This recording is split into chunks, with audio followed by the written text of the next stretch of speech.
Most business owners bootstrap their business, right? Like in Australia, there's very few businesses that are transferred through inheritance, right? And let's face it, for the vast majority of business owners, we're self-made, so we're not going and buying businesses and stepping into something that's established. So for that reason, most of us have bootstrapped the business.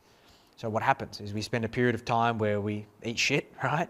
We're trying to make payroll, we're kind of robbing Peter to pay Paul, we're building economy of scale, we're reinvesting everything, eating cornflakes for dinner.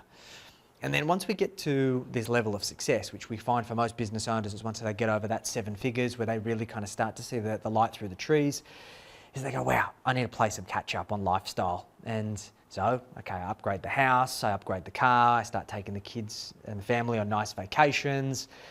And we sit in this period of comfort because we deserve it.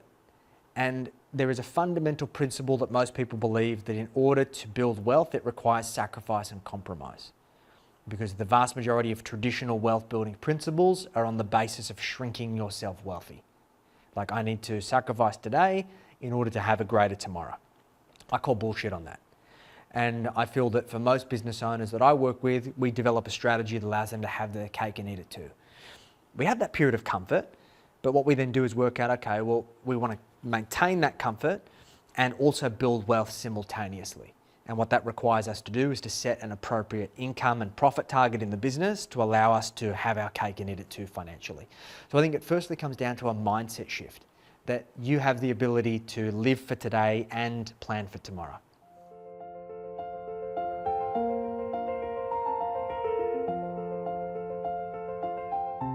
Yeah, so we developed a system that we call the Wealth Mastery Machine.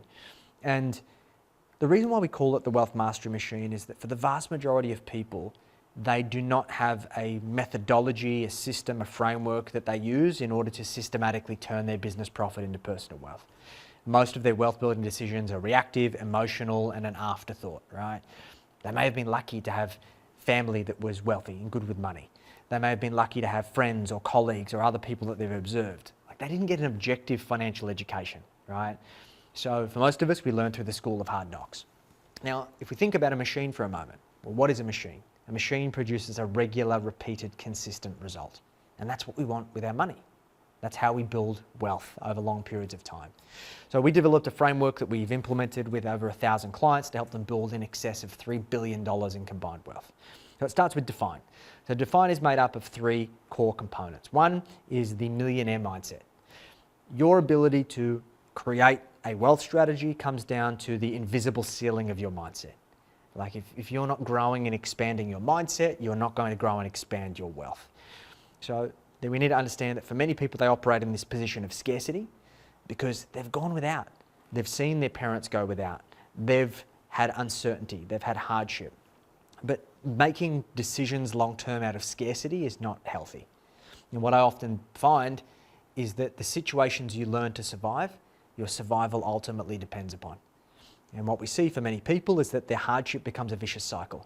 Because they've survived hardship, they find themselves back into hardship because they know how to survive it again. So we work a lot on mindset. It's not this woo-woo shit. It's like, okay, where have you come from? Like, how do we pay homage to the past and understand what are the pivotal moments throughout your life financially that are subconscious anchors that are holding you back? Then we work out how do we use your strengths, your intrinsic strengths, to be able to use that to build wealth. So we're not battling against an uphill battle. Second part is what we call the real roadmap. So we create a 20-year wealth strategy for our clients, which is all about their lifestyle and financial goals over 1, 5, 10, 15, and 20 years. Seems crazy, but the reason why we do this is because most people don't think long-term. And I believe that people don't achieve financial freedom not because of an absence of financial means, it's because of an absence of financial planning. In other words, if we know everything that you want to achieve, lifestyle and financial over the short, medium, and long term, and we reverse engineer that into an income target, how much more motivated are you going to be to make it happen, right? Like, if I could say to you, to buy the house that you want, to have it paid off in 5 years, to build an investment portfolio, to send the kids to a good school, to be able to go on holidays and do all the things that you want to do and retire at 50, requires you to earn 400 grand a year, then you're going to be pretty motivated to make that happen, right? So that's really important. We create a real roadmap. And then we support that with a simple strategy, because I find so many people make their wealth more complex than what it needs to be. Real wealth is not sexy and sophisticated.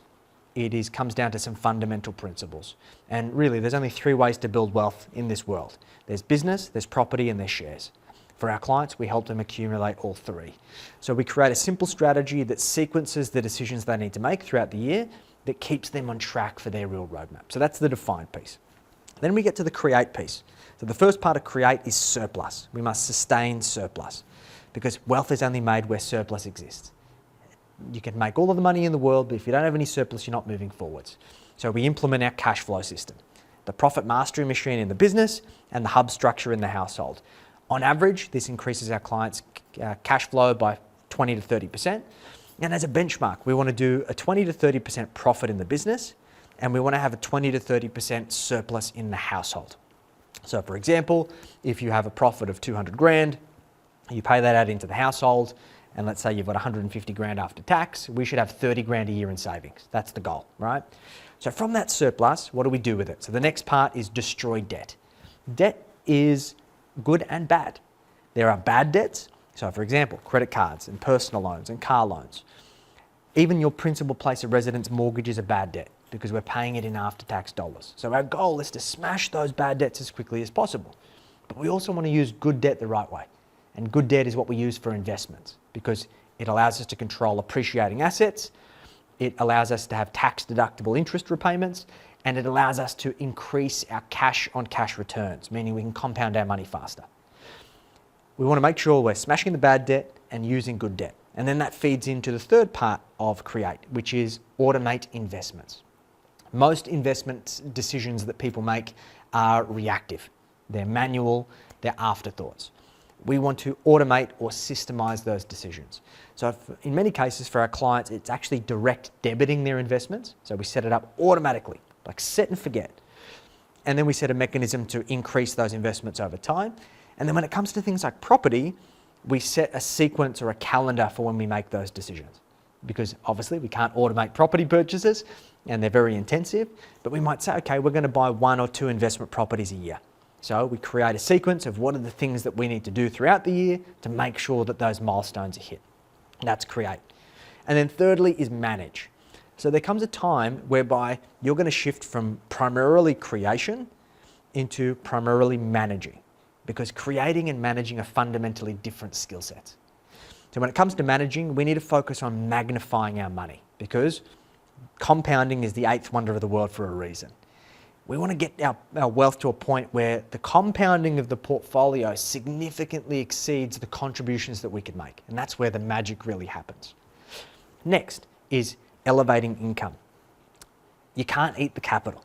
So for many of our clients during their accumulation phase, we're focusing on capital growth. We're trying to increase the asset base, but that doesn't give them options around work. So at some point, we want to start shifting from capital growth into passive income to ensure that by the time you get to a certain age or a certain milestone, that work is optional.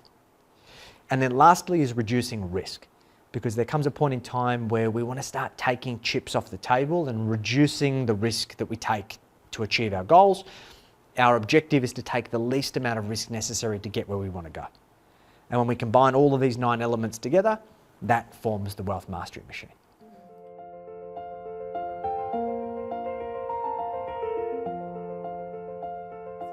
Yeah, there's really 2 things.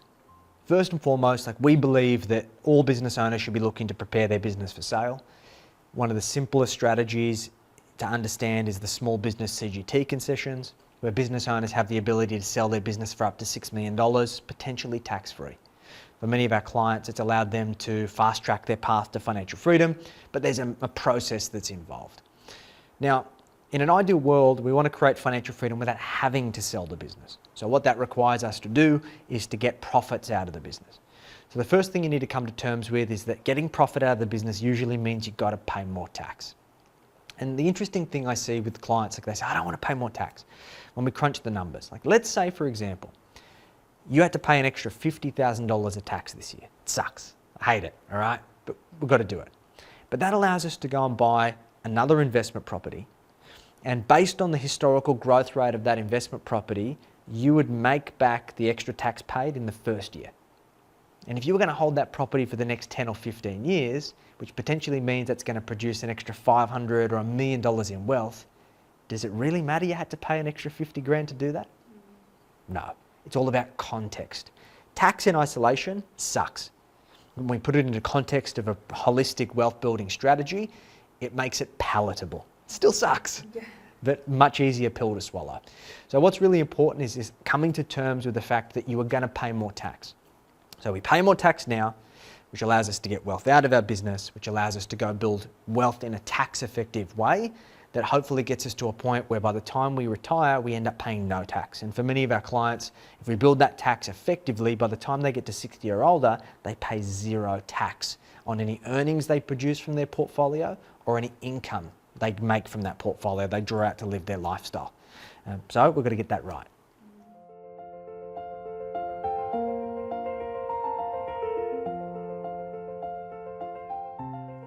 The interesting thing I see is like a lot of people are defaulting to the traditional approach of like, I'm going to earn high income and I'm going to pay off my principal place of residence as quickly as I possibly can.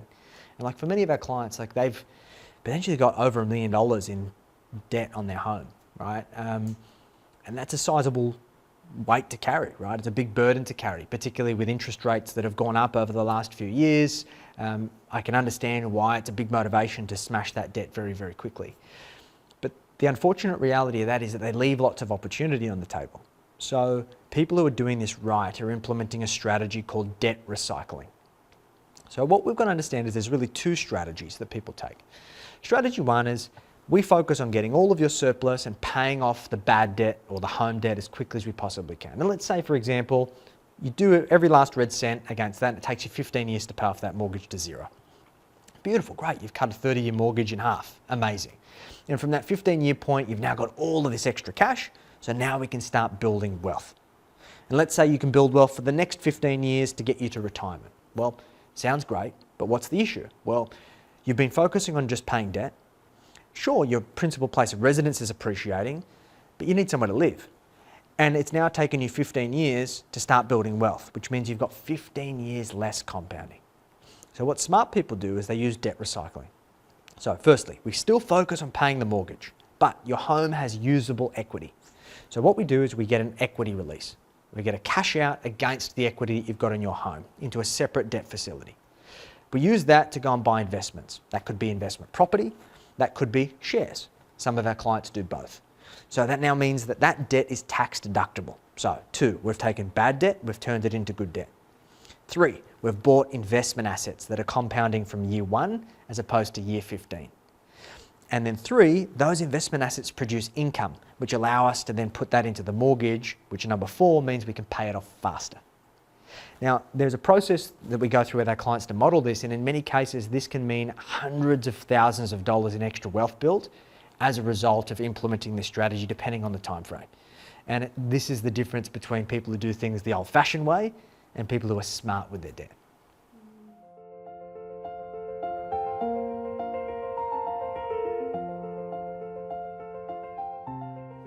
Yeah, there is a fundamental difference between automation and abdication of investment decisions. So a lot of the people we speak to are not what I would refer to as financial folks, right? They don't have a financial background, they've never had a real financial education. In many cases, we've had clients come to us who are financially dyslexic, that just numbers don't make sense to them. It's like speaking another language. And the mistakes that they've made is they've tried to abdicate financial responsibility.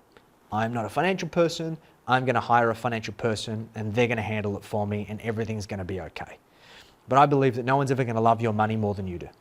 And I believe every single person has the ability to learn the fundamentals. It's just that nobody's explained it to you simply enough yet or in a way that you can understand. So what's really important is before you try and automate anything or abdicate anything is that you need to have an understanding first. So simply, the first thing that we can automate that's really, really simple is an investment into a share portfolio. Many people think that investing in the share market requires them to go and do research and to go and pick stocks and to then go and choose those stocks. It's a very manual and intensive process. Now, there's an interesting fact is that for 80% of professional fund managers, they underperform the market after fees and taxes. So if 80% of professional fund managers can't outperform the market, what makes you think that you're going to have a chance to outperform the market? Like, it's pretty short-sighted, right? So what do we do instead? Well, we can invest in what's called an index fund. So an index fund is a portfolio that matches a particular market. So for example, the ASX 300 is the top 300 companies in Australia. If we buy an ASX 300 index fund, we now own all of those 300 companies proportionate to their size. So at the moment, I think CBA is the biggest company. You'll have the biggest slice of them. And then they'll have incremental slices down to the 300th company where you have an itty bitty slice, right? But what that means is that you're now going to get the average of whatever those 300 companies do. You can't underperform. You can't outperform. You're going to get exactly what the market does on average. And it's very, very cheap. Now, what many of our clients do is we set up an index portfolio and we say, okay, how much can we afford to start investing? Because most people are scared of the share market. Like, we've all heard horror stories, right? Of people who've lost everything in the share market. The reality is that the vast majority of people don't lose money in the share market. They lose money because they can't control their behavior. How do we lose money in the share market? One, well, companies can go bankrupt. It happens, but it's really rare in the grand scheme of things. And if you're investing in an index, the likelihood of that impacting you adversely is 1/300th of that index, or potentially 1/500th of the index, depending on what index you're in. So the risk is very small. The bigger risk of what I've seen in my experience is that markets crash, people panic, and they sell when the market is low. So this is about managing behavior. So we manage behavior when we start investing. For most of our clients, we start really small. It might be $200 or $500 a month. And what we ask them is like, what is an amount of money that you can afford to invest each month that you won't miss? And that's the number we start with. And then what we do is we set that up as a direct debit, and that comes out each and every single month. And we set a reminder every 90 days to increase the direct debit. And here are the rules. You must increase the amount by at least $1. And when you increase it, it never goes back to what it was. So it might go 500, and it's usually never $1. It goes to 750, and then to 1,000, and then to 2,000, and then to 5,000, and then to 10,000. And what this creates is a momentum building exercise. And over time, clients build confidence, and this now creates an automated strategy that takes minutes a month to manage. Really straightforward.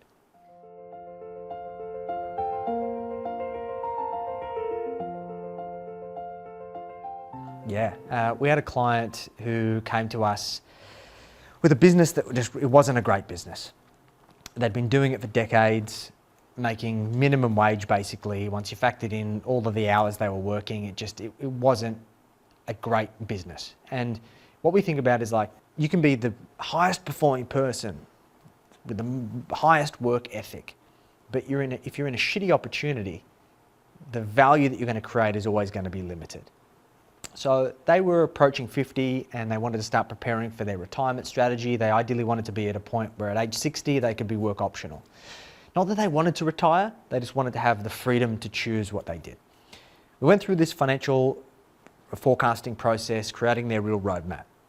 And what we showed them is how much income they needed to be earning each year in profit, and ultimately what they'd need to sell the business for in order to be financially free in 10 years. We agreed straight away that their current business wasn't going to be sufficient. But it was the confirmation that they needed. They'd known for a really long time, but unfortunately it's like this sunk cost fallacy that they were so invested for such a long period of time. It's like we owe it to ourselves to try and see if we can get this to work. But that was the kind of straw that broke the camel's back. And they decided to sell that business. Not for a lot of money, but they sold it anyway. And they decided they were going to go and buy a new business. We bought this new business with the explicit intent of building it up and then selling it to allow us to then utilize that to advance their wealth and accelerate their wealth. So we bought a business for $2.5 million, and we worked for 3 years to systemize and build the business up. It created a significant amount of profit. And throughout that time, we were able to buy a number of investment properties. We bought their forever home, and essentially we started setting those foundations. But then in 3 years' time, after we'd bought the business, we were able to sell it for $5 million, and we were able to structure it in a way where they could sell it completely tax-free. With that $2.5 million of net proceeds, we were able to pay off their principal place of residence, top up the superannuation, and basically allow them to achieve the goal that we'd set for 10 years in 3 years. Better yet, because they'd seen the power of the system, they then went and bought another business with the plan to go and do it again. Not that they needed to. One, it was giving them a great lifestyle. but two, it allowed them to create enough and they could now chase extra for fun. So it's a pretty rare example of somebody moving forward to that quickly, but it just goes to show, like once you've got the plan and you've got the clarity, if you've got the power to execute, and of course a bit of luck sprinkled in, then you can smash your goals pretty quickly.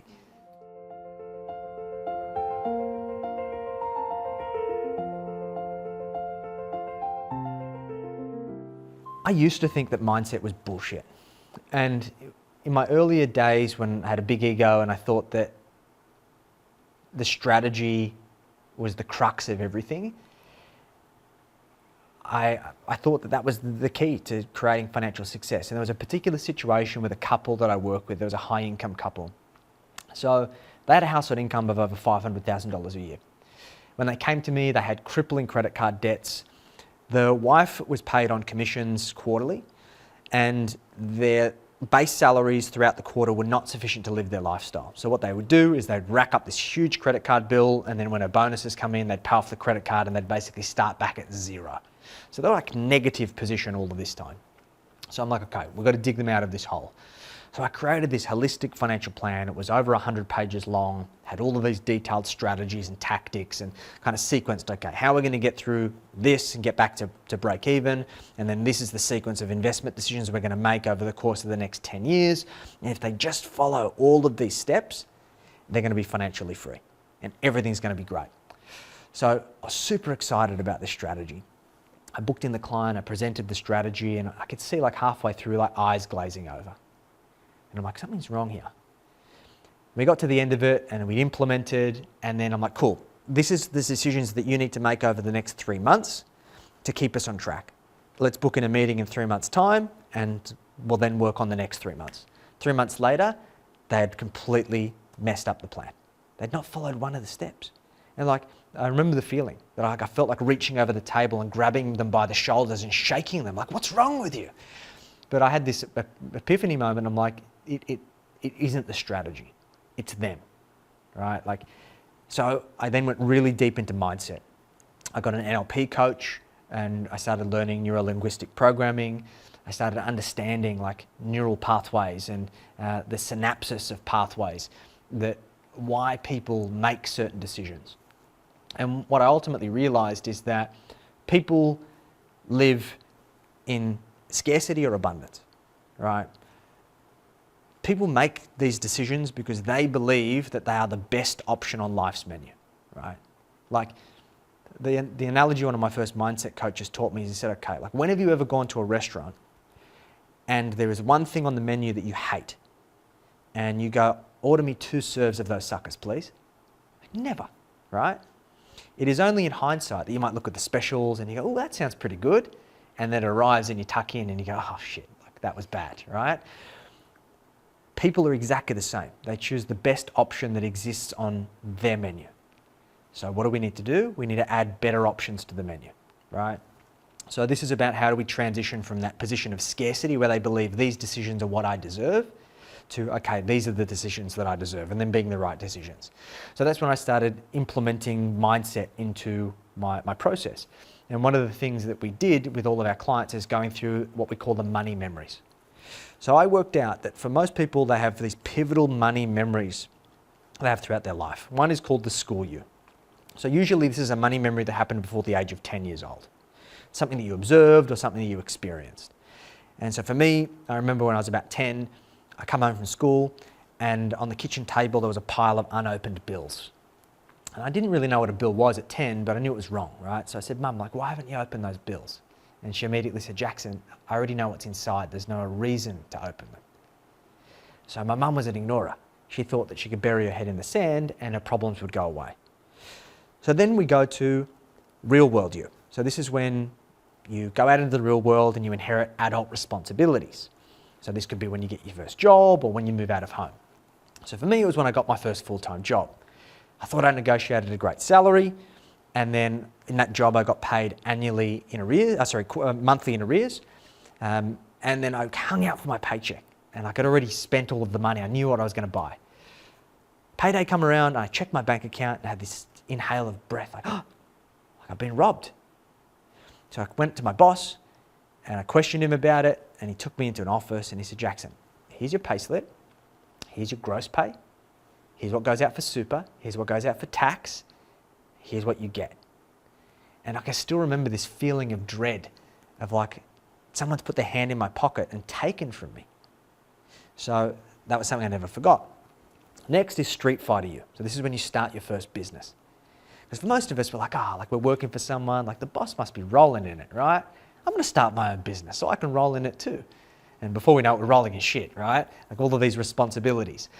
So I remember my first business, it was my first year. I thought I'd done the right thing, setting aside money for tax. Caught up with my accountant 12 months later, went through the tax returns and financial statements, and he said, Jackson, you've had a phenomenal year. Like, congratulations. You've got a $90,000 tax bill. You've got 30 days to pay it. See you next year. And I go, what do you mean? Like, you only told me to save this much. I think it was save 40,000 or something like that. And he's like, well, you've done better than what we expected. You're supposed to save more money for tax. He goes, don't worry, we'll put it on a payment plan. So then I spent the next 6 months trying to pay that off and also save for the tax as I went. So it's like, okay, I'd had this one step backwards, one step forwards, 2 steps backwards. Next phase is growth you. So this is like, okay, when did you feel like you hit your strides?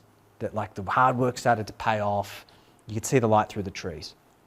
So for me, it was my first 7-figure year. So I remember prior to that point, I'd had these like really bad self-limiting beliefs, like this little voice in my head that was just constantly nagging at me. Like, you're a fraud, you're a failure, you're gonna lose everything, this is just luck. And I'd struggle with it. And I saw this interview with Bill Gates, and the reporter asked Bill about self-limiting beliefs. He's like, have you ever struggled with self-limiting beliefs, Bill? And he said, of course I do, like every single day. And I'm like, okay, interesting. The reporter is almost the same, quarterback. Okay, well, what do you do about it? He's like, well, every day of my life, I've got this little voice in my head, almost verbatim, like my voice. He's like, I'm a fraud, I'm a failure, I'm unworthy, my luck's gonna run out, I'm gonna lose everything. And so the reporter's like, well, what do you do about it? And he's like, well, I push on in spite of that little voice, and I have done for every single day of my life. And I go, wow, I'm not weird. Like, I'm not the only person who's like this. If I can feel like this and Bill can feel like this, then okay, like I feel like this is common. So that was a real realization for me. And then we get to current you. So we then look back and say, okay, the pattern, school you, real world you, street fighter you, growth you. What are the constants? What are the patterns? What keeps showing up? And for me, it was that I'd constantly observed moving away from pain. So I constantly experienced moving away from pain. I would find myself in a painful situation, I would find my way out of it. And the situations I learned to survive, my survival would ultimately depend upon. So it was only when I made a conscious decision to stop moving away from pain and start moving towards pleasure that my life and my business fundamentally changed. So this is the process that we take our clients through, because they've never even taken the time to think about these things. And so if you don't pay homage to the past, you are bound to repeat it.